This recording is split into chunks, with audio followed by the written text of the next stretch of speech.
cites this theorem.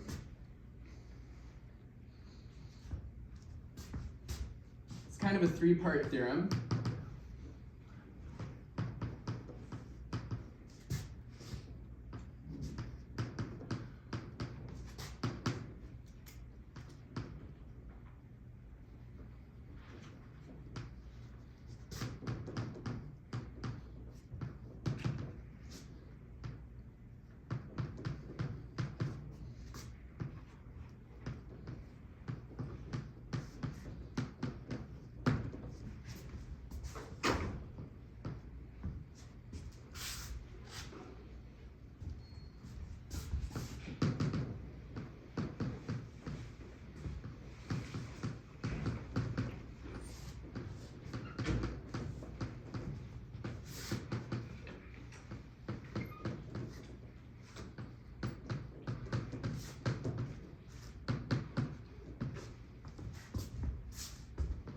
And for the people in the front, I'll raise the board in just a moment, so hold your horses.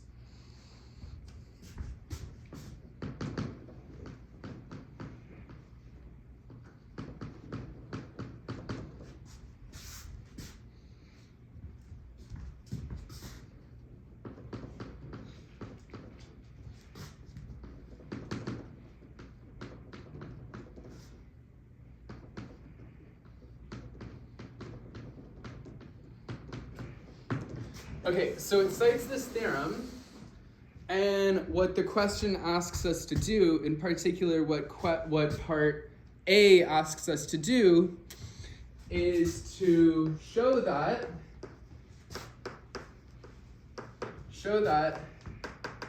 the limit as z approaches 0 of 4z squared divided by, it's actually as z approaches,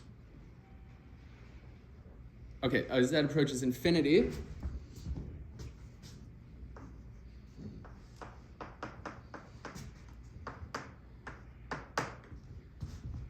okay, so this is what the question is asking us to show, and it's telling us to use this theorem up above here. One thing I would point out, just recalling our Calculus 1 course we took, we can just sort of read off, we have two polynomials of the same degree. So as a general rule, you could read off the leading coefficient of the top polynomial and divide it by the leading coefficient of the bottom polynomial. So the cheap and easy way is just compare the leading coefficients. On the top you have 4, on the bottom you have 1. So the answer is 4 divided by 1. Okay, so that's the general rule when you have two polynomials of the same degree and you're taking a limit at infinity. That being said, let's actually use the theorem to prove this. So we have this three-part theorem. Which part is going to give us what we need?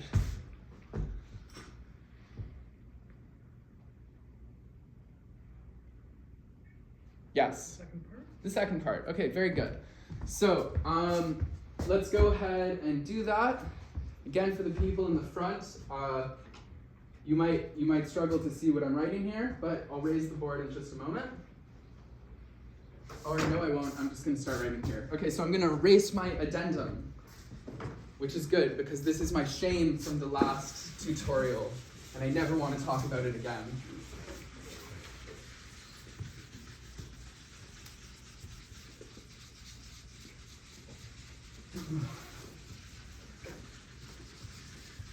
Okay, so we have this limit. Z is going to infinity. 4z squared, z minus 1 squared. Okay, and we're using part 2. So part 2 tells us we change this into a limit as z approaches 0. And then we're going to plug in 1 over z for every instance of z. So this becomes 4 times 1 over z squared divided by 1 over z minus 1 squared. Okay, so far we can't do anything. Because if you just direct substitute 0, we still have this 1 over z and this 1 over z. It's not working out for us, right? So let's go ahead, maybe let's develop the denominator, right? That's a safe call, see what happens. Okay, so the limit as z approaches 0 of 4 outside of 1 over z squared, so this part has not changed. Now let's develop the denominator. We get 1 over z squared minus 2 over z plus 1. Okay, again, we can't direct substitute 0. We have all these 1 over z's giving us issues. So, how can we resolve this issue? Think back to Calculus 1. How do you deal with this kind of limit?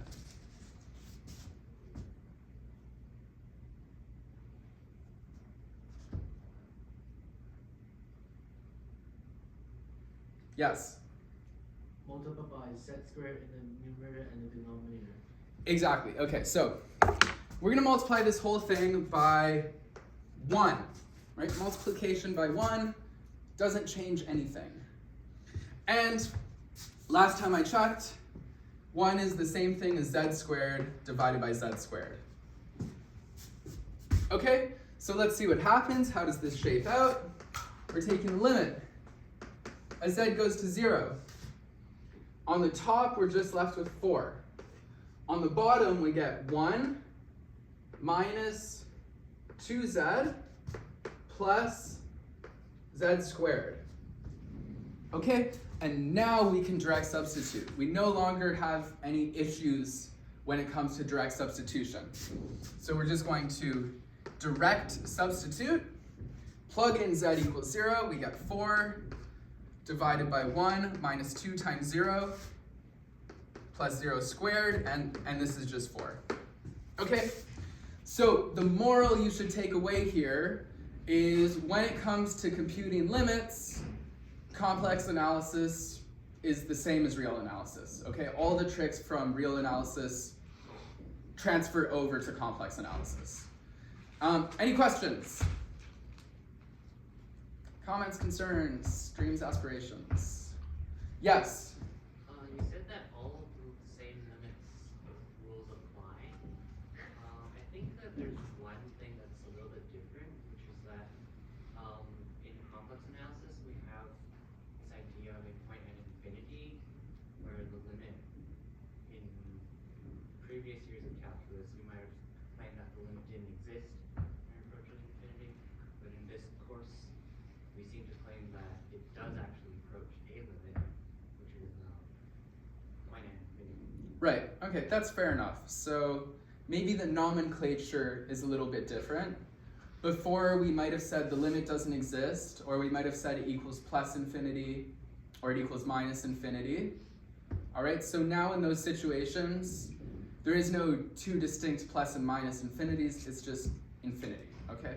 So maybe there's a little bit of a difference when you start talking about infinity. But morally, everything is more or less the same, okay? So the point is, don't be intimidated by limit because I'm using z to represent a complex number as opposed to x to represent a real number.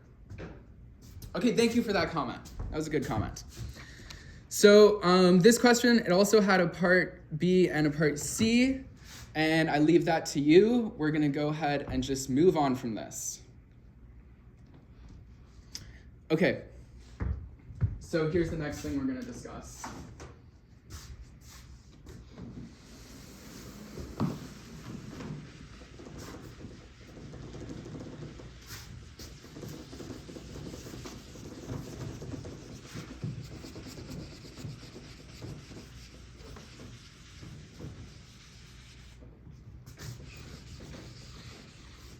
Okay, so this one is on, for me it's page 63. Again, you guys might have a slightly different version of the textbook, but I'm sure you guys will be able to pin down what I'm talking about. So question 8, and we're going to focus on part A. Okay, and it says,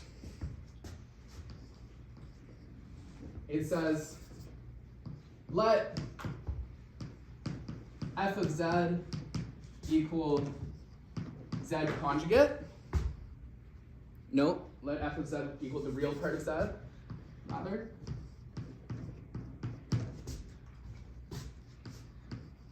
show that for all complex numbers z, f prime of z does not exist.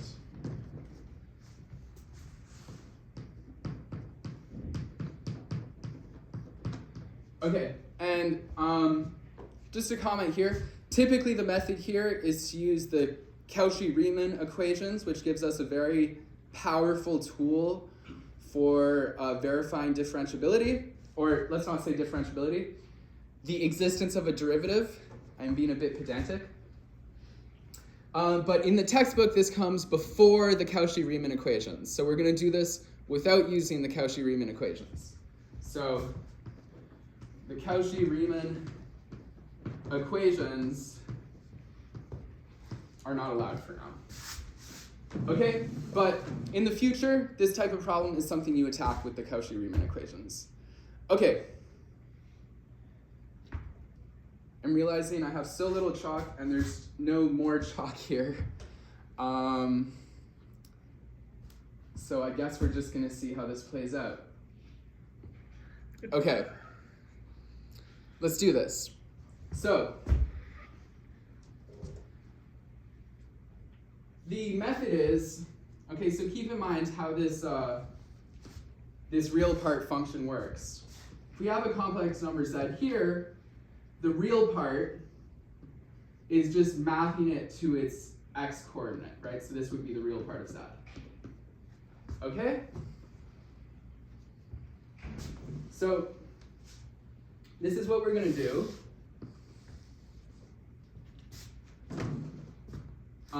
We're going to show that if you approach this limit along a real axis, you get one number.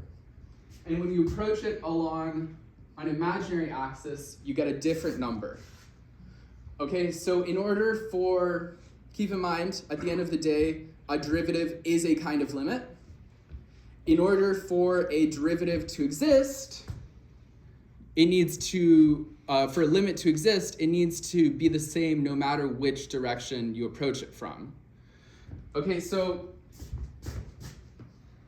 we're gonna write z as x plus iy, as we typically do, and we're going to fix this parameter h. Now let's write this parameter h as, say, h naught plus I times h1. Okay, and we're going to approach from two different directions. So, keep in mind, we are attempting to show the following limit does not exist. So the limit, this is just the definition of the derivative. H is approaching 0 of, well, I'll just write it in terms of just plug in the real part right away. So z plus h minus the real part of z, or z if you're American, all that divided by h. Does anyone happen to know if there's chalk nearby? If anyone feels like going on a side quest to grab me some chalk, I will... Do that. You'll do it? For the small price of an actual bonus point, no problem. Or 3/4 of one, because I have one already. Okay, so I'll give you an imaginary No, bonus. no. Will you do it for no bonus points? Absolutely not. I will do it. Okay, I will you do in the it. back for 0 bonus points, please. I'll do it. Someone please fetch me some chalk. This is a direct attack, because I'm taking an opportunity for me. I'm watching you, sir. Okay, thank you very much. I really appreciate it. Okay, so this is the limit we want to evaluate. We're going to approach it with h a real parameter, and then we're going to approach it with h an imaginary parameter. We're going to get two different numbers. Okay, and let me switch boards right here.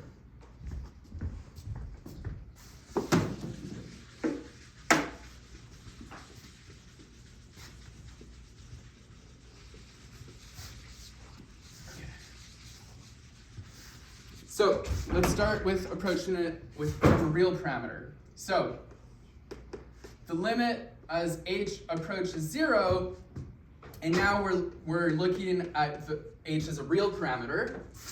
And what does this become? So the real part of, so for our z, we're going to write x plus iy. That's our z. Thank you very, very much. I appreciate it. And now I just need to figure out how to stop you guys from unionizing.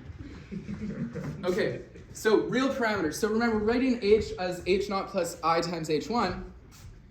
And we're looking at h, a real number, so this is like saying the h1 equals 0. So this is just going to be minus h naught. Okay, and now we're subtracting the real part of z, which is x plus iy. And we're dividing it by this h naught. Okay, and how does this shape out? We have our limit.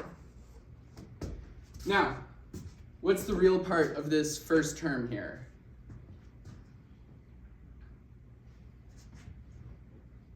What's the real part of this first term right here?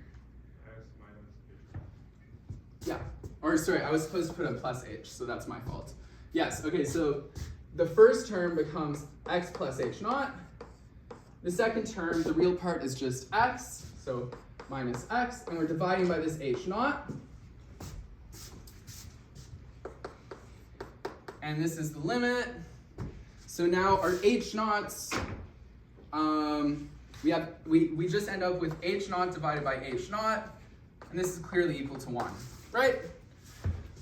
Okay, so that's what happens when we approach it along the real axis. We're approaching it along the real axis, and our derivative ends up being equal to 1. Okay, so let's see if we can fit the rest of this solution on the board here. Okay, so now we're going to approach it from the imaginary axis. So this becomes the limit. Again, h is approaching 0, but this time h is a totally imaginary number. Okay, and we're looking at the real part of x plus iy, plus. So now we only have the imaginary component, which is our I times h1. Right, so remember how we're writing h up here? Minus the real part of x plus iy divided by I times h1. Okay, and what happens here? So the real part here, so now before h was contributing to the real part, now h does not contribute to the real part at all. Okay, because it has this I in front of it. So this shapes out to be the limit. Always remember to write down your limit. The real part of the first term is now just x. The real part of the second term is x, and we're dividing by I times h1. And x minus x, well, that's equal to 0. Okay, so this is the limit of 0 divided by I times h1, which is just 0. Okay? And so the conclusion is here, we approached it from one direction, we got 1. We approached it from another direction, we got 0. 1 is not equal to 0, comma. So f prime of z does not exist. Any questions here? Yeah? Could you just explain why the numerator is x minus x as well again? Absolutely. Okay, so the real part here is just x, yeah? Yep. And the real part here is just x. Okay, so we have this x coming from here. We have this x coming from here, x minus x. Make sense? Yeah, I just thought. Any more questions? Okay, so when you're working on a plane, on a two-dimensional plane, this is a very common method to show a limit does not exist. Okay, you approach it from two different directions, and you get two different results.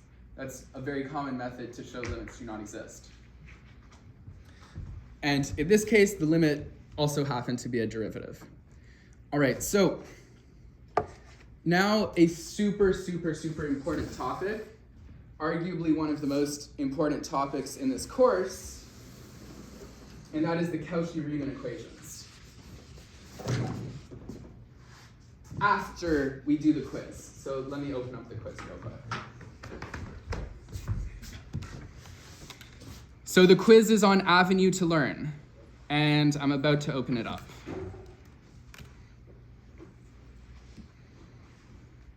Now you have infinite attempts, and you're graded on your highest grade. So everyone make sure you get the right answer, okay?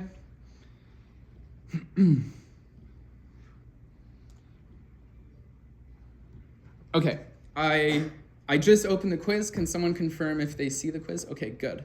So I'll give you guys a few minutes to do this.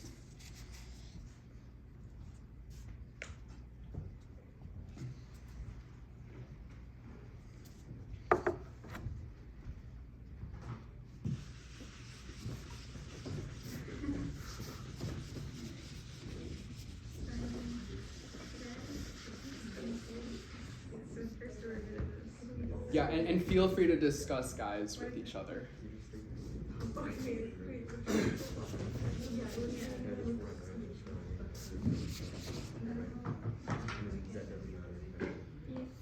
Okay, so it's one and okay. You should give it a shot. Alright, let me see. Yeah, that's correct.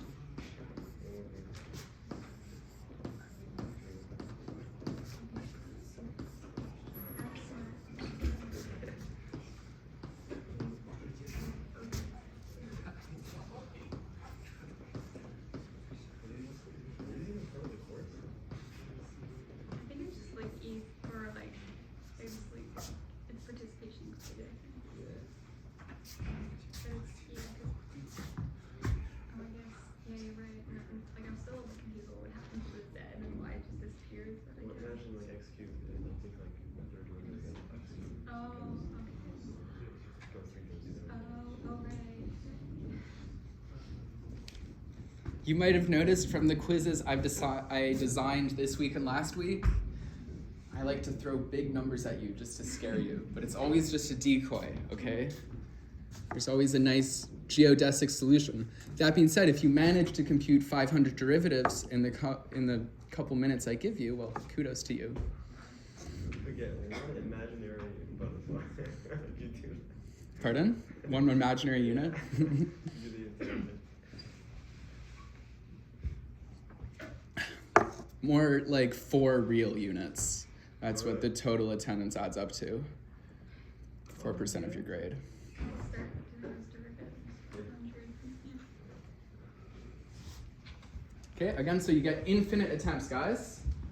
Well, something like this go on the test now. Will this be on the test? No, sure. I mean, I assume not, but to be fair, the quiz questions are intended to maybe shock you, but they all are kind of easy at the end of the day.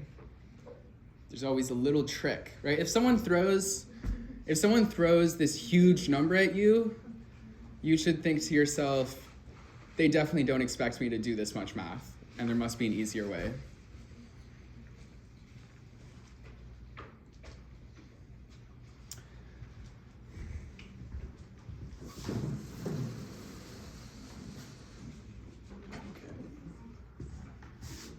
I see some people came just to get their attendance grade. Fair enough. I'm not offended by it. I might have done the same thing as an undergrad.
Okay, please put your hand up if you have not yet completed the quiz.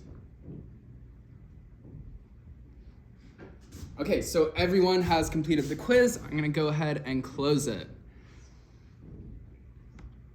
Okay, so what's the answer to the quiz, guys? And be prepared to back up your answer. Yes? 499 factorial. 499 factorial. And why is that? So I mean, when you first take the derivative, like the first derivative, the 500 comes and they cancel out, and then you take the second derivative, and then 499 to the z to the 498. You keep going and going and going, and then like all the 499 all the way up to like 1 are being multiplied, which is the factorial, and then eventually the z just disappears when you have like, because it's like a linear final constant. Okay, good stuff, guys. So again, we're taking complex derivatives. The moral here should be that all the differentiation rules from real analysis or calculus 1 also apply in the complex setting. Okay, so we have the power rule. Namely, we have the power rule. So let's just take a look at this z to the 500. We take the first derivative. The power rule gives us 500 times z to the 499. Good stuff. We take the second derivative. That's just the first derivative of this guy. That gives us 500 times 499 times z to the 498. Okay, and maybe you start to recognize the general pattern. You'll find that the 500th derivative, so the 500th derivative, we're going to get 500 times 499 times dot dot dot, all the way to times 3 times 2 times 1, and we have z to the power of 0 now, which is just equal to 1, right? So z to the power of 0, that equals 1. This is 500 factorial. However, this isn't quite what I asked, right? So I asked the derivative of this divided by 500. Okay, so let's divide by 500. These guys cancel out. And we're left with 499 times 3 times 2 times 1. So this ends up being 499 factorial. Okay, any questions on that? Comments, concerns, thoughts, feelings? Okay, all right. Good stuff, guys. Now let's talk about the Cauchy-Riemann equation. So like I said, this is really one of the most important topics in this course. So the previous exercise we did, we showed that this function was not differentiable, and we did that with some pretty hands-on mean. We computed the derivative approaching 2 different directions, and we got 2 different answers. However, in general, if you're asked to show whether or not something is differentiable, this is what you'll usually do. You will use the Cauchy-Riemann equations, and these tell us the derivative exists if and only if these 2 equations hold. Okay, and maybe to add a little bit more context to this equation, right, so we write z in the style x plus iy, and then our f of z, like we saw last tutorial, gets expressed as the real part, which we write as u, plus I times the imaginary part, which we express with v. So that's where this u and this v come from. Okay, and this is a concept really best explained with an example. So let's do that.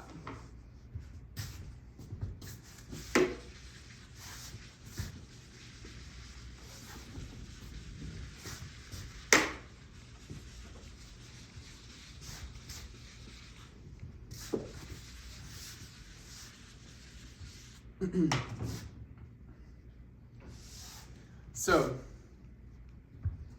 page 71, question 1.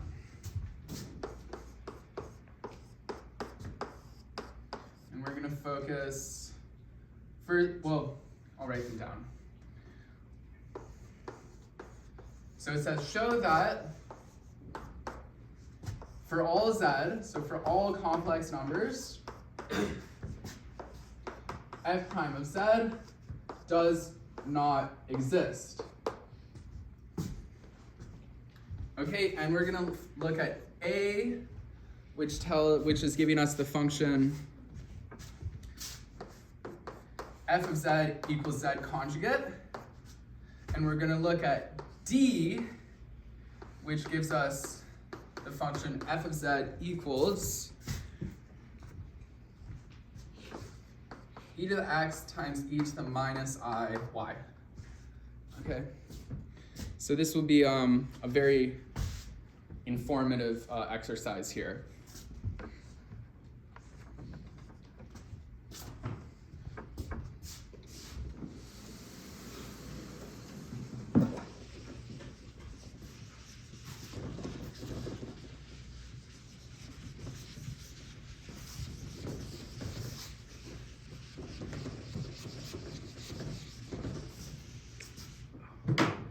Okay, so let's do A. So the first thing we have to do, right, we want to apply our Cauchy-Riemann equations, so we have to find this U and we have to find this V, right? That's step number one. Okay, so here our function is the conjugation function. The conjugation function. So f of z, how do we express f of z in terms of x and y? Can someone tell me? Yes. Maybe like x minus iy. Perfect. So this is x minus iy. Good stuff. Okay, and now how can we find our u? Our u of xy. Right, so this is the real part. What would u be? Yeah. Just x. Okay, u is x. Good. And our v is minus y. So let's check the Cauchy-Riemann equations. For this to be differentiable, or sorry, let me rephrase to be pedantic. For the derivative to exist, both of these equations need to be satisfied. So partial u, partial x. What's that? Partial u, partial x. 1. Good stuff, guys. Lots of answers there. Now let's look conversely, partial v, partial y. That equals? Good. -1. Okay, so 1 is not equal to -1. So f prime of z does not exist. Okay? And this time, we only had to look at one of the equations. We didn't even have to check both equations. Okay, so we're going to do another example. For this next example, we will have to check both equations. Okay.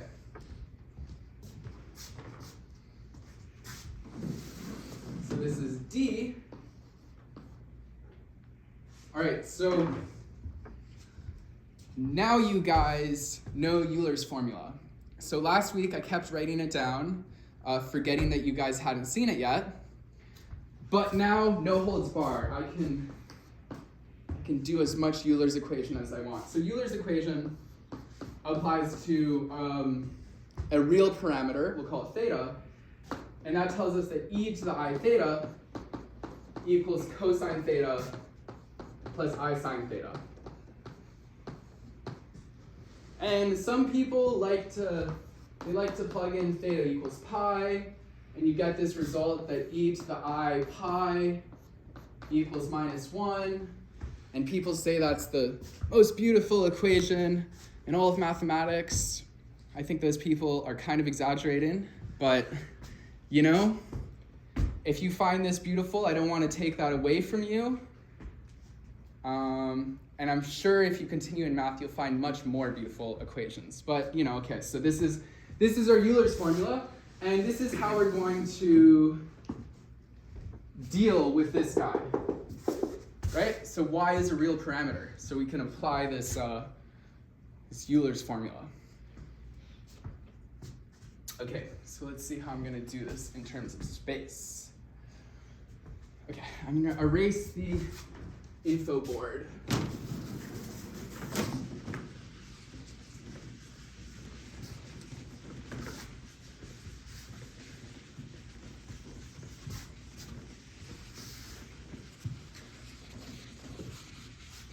Okay, so our f of z is given by e to the x times e to the minus iy. Okay, so maybe let's write this as e to the x times e to the I times minus y. Now we're going to use this Euler's formula. Here our theta, our real parameter, is minus y. Okay, and so plugging in Euler's formula, we get e to the x outside of cosine minus y plus I sine minus y. Okay, and cosine is an even function, so cosine minus y equals cosine y. Sine is an odd function, so this is minus I sine y. So just simplify things a little bit. And now let's write this, let's chop it up into its real and imaginary parts. E to the x cosine y plus I outside of minus e to the x sine y.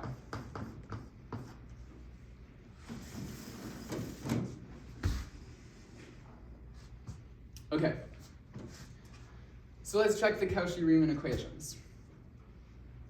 And I want to keep those on that board, so I'm going to erase the last exercise we did. No, I have space to do it here. Maybe. Okay, so let's look at, we'll have to look at both of the equations for this one. So partial u, partial, actually, well, first, sorry, let's write down what u is. So u of xy equals, let me take this, u equals, yes. E to the x times cos y. Yeah, good. E to the x cosine y. And v equals minus e to the x sine y. Right, so we're just, u is the real part, v is the imaginary part. Okay, and so now, let's check the equations, the Cauchy-Riemann equations. Okay, so first we're gonna check partial u, partial x. Okay, so we're looking at u. Since we're taking the partial with respect to x, we think of y as a constant. So this whole cosine term is just a constant for all we care. Okay, so we end up just getting the derivative of e to the x, which is e to the x. So we got e to the x cosine y. And if we look at the partial with respect to v, we get, okay, so we're looking at, the partial of v with respect to y. Okay. And so now we're considering this minus e to the x term. We're considering that as a constant. Okay, so partial v, partial y, we're just focusing on the sine term here. And the derivative of sine is minus cosine. This ends up being e to the x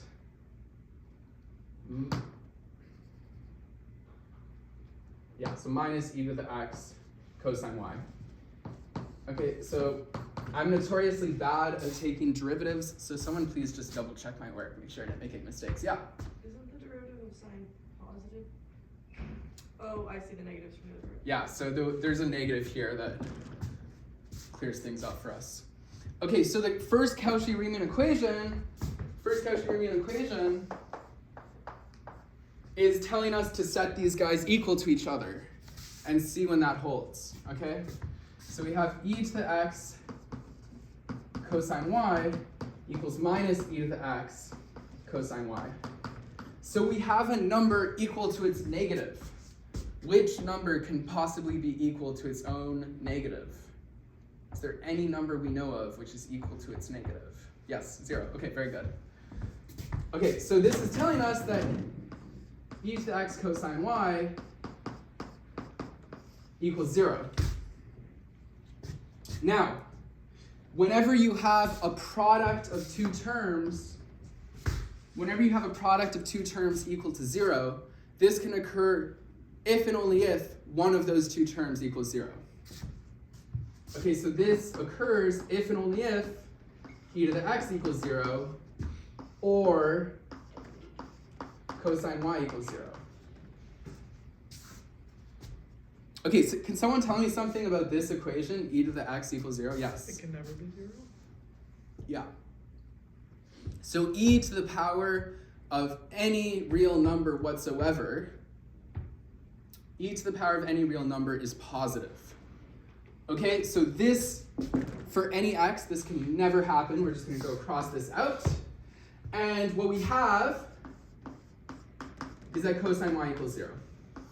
Okay, so let's focus on that. So, if this function is going to be if the derivative is going to exist somewhere, that must be somewhere with cosine y equals 0. Okay? But that doesn't give us all the information. We have to check the second Cauchy-Riemann equation. So that's what we're going to do now.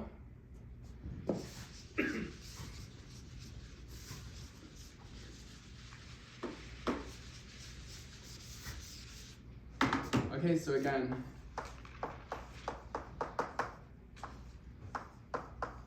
that's the one we just checked, and the other one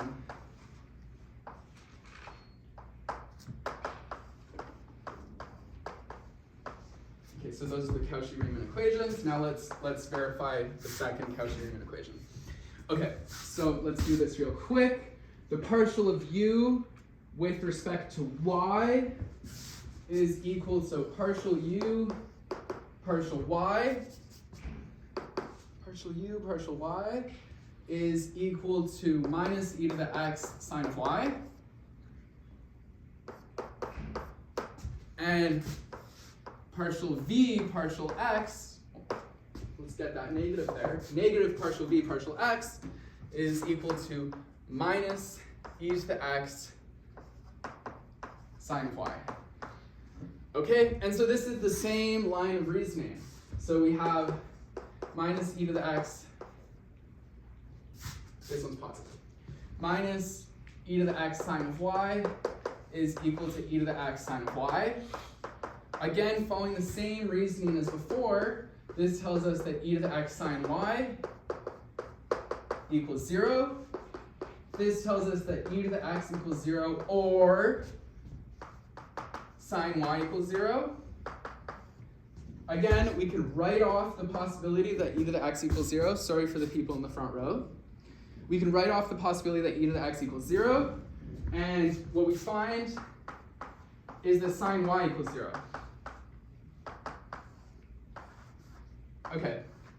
So the y component of this number, where we are differentiable, the y component has cosine equal to 0 and sine equals 0.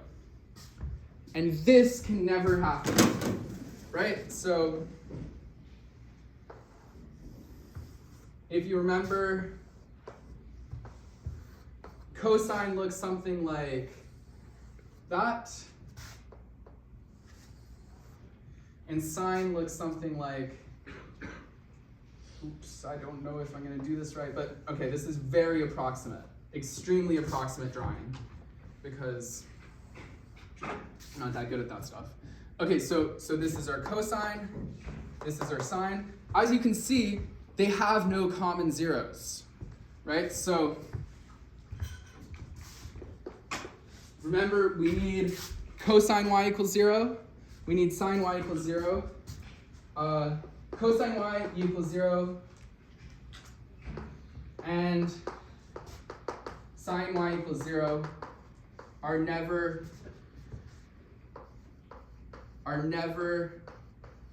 simultaneously satisfied.